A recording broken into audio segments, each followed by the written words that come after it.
Uniforms are symbolic through all generations. When we think of a uniform, we think of identity, a symbol that says, this is who I am and this is the role I hold in the world. A uniform can elevate you, give you authority, and give you presence. But the best uniform I ever wore did the opposite. It stripped me of titles, removed importance, and placed me face to face with humanity at its most fragile. And in doing so, it changed me forever.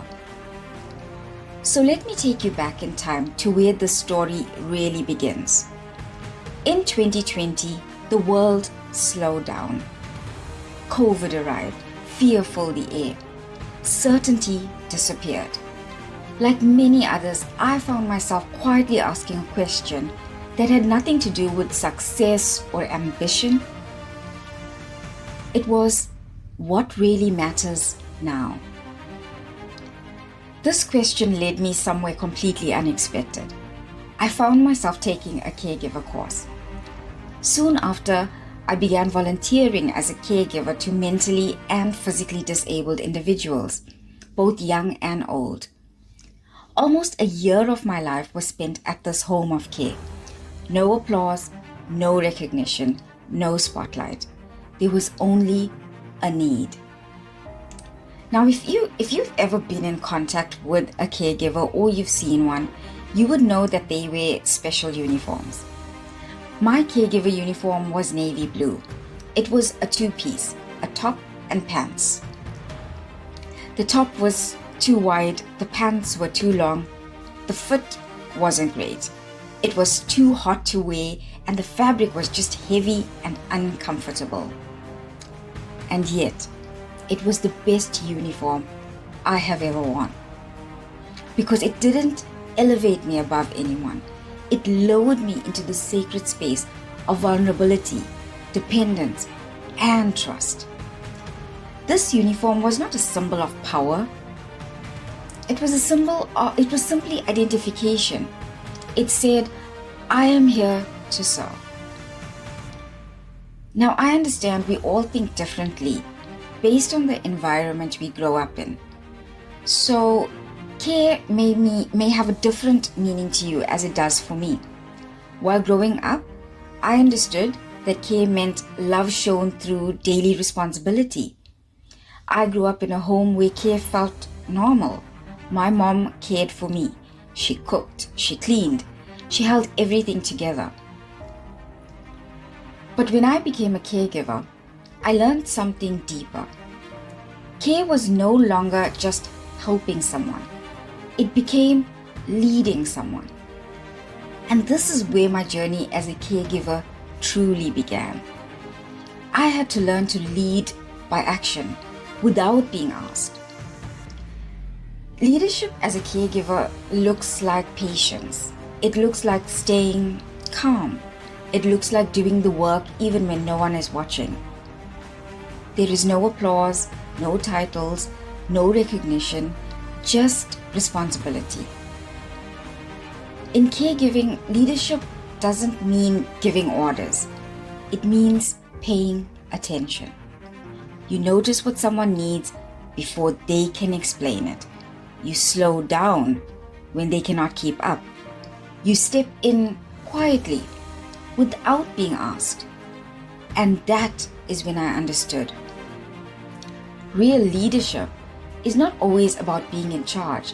It's about taking care. This was the moment that care stopped being something I did and became who I was. I learned this through people who could not explain their needs, negotiate their fears, or even say thank you. One man was blind, mentally and physically challenged. He could not see the spoon, he could not understand time. He did not know what the next meal or when the next meal would come. But if I gently tapped the spoon on his lower lip, his mouth would open, not from understanding, but from trust. The tap was a language to him. It said, "You are safe. It's time. You will be fed." Another patient was born without an upper palate. She could not chew. She could not control food. She could not swallow. If you fed her too fast, she would choke. Too slow, she would panic. So you learned her rhythm. You learned patience. You learned humility. You learned how leadership begins by listening, even when no words are spoken. As a caregiver, we created impact without visibility. We bathed them, we fed them, we dressed them, cleaned their beds, sanitized their spaces. This was not small work. This was leadership in its purest form. We didn't just serve on a physical level. As a caregiver, we brought joy through coloring, movies, music. Music crossed every boundary. Music always connected everyone. We even celebrated birthdays, celebrated one life at a time.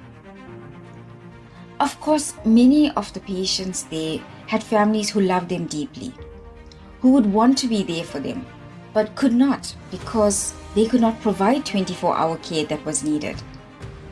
And as caregivers, our responsibility was not to judge.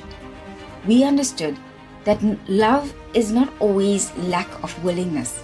Sometimes it's simply a lack of capacity. So what was the lesson from this experience? At the end of each day, I was exhausted, sweaty, sometimes drooled on, sometimes burped on. But every day, I went home full of humility, full of gratitude, full of perspective. Because real impact wears responsibility, not applause. I was not there to impress. I was not to be remembered, nor to be recognized. I was there to serve. Every one of us will wear many uniforms in life. Some wear suits, some wear titles, some even wear silence. The real question is not what your uniform says about your success, but what it says about your heart. A uniform should not be seen as a symbol of status. It should be a reminder of responsibility, not power over others, but accountability to others. So, may I ask, what type of uniform do you choose to wear in your life? And what impact would you like to make with this uniform? I can simply tell you this. You do not need wealth to change your life. You do not need power to lead. You only need willingness. Willingness to see. Willingness to serve. And willingness to show up when no one is watching. Because impact is not measured by how many people know your name. It is measured by how many lives are lighter, safer, stronger, because you were there.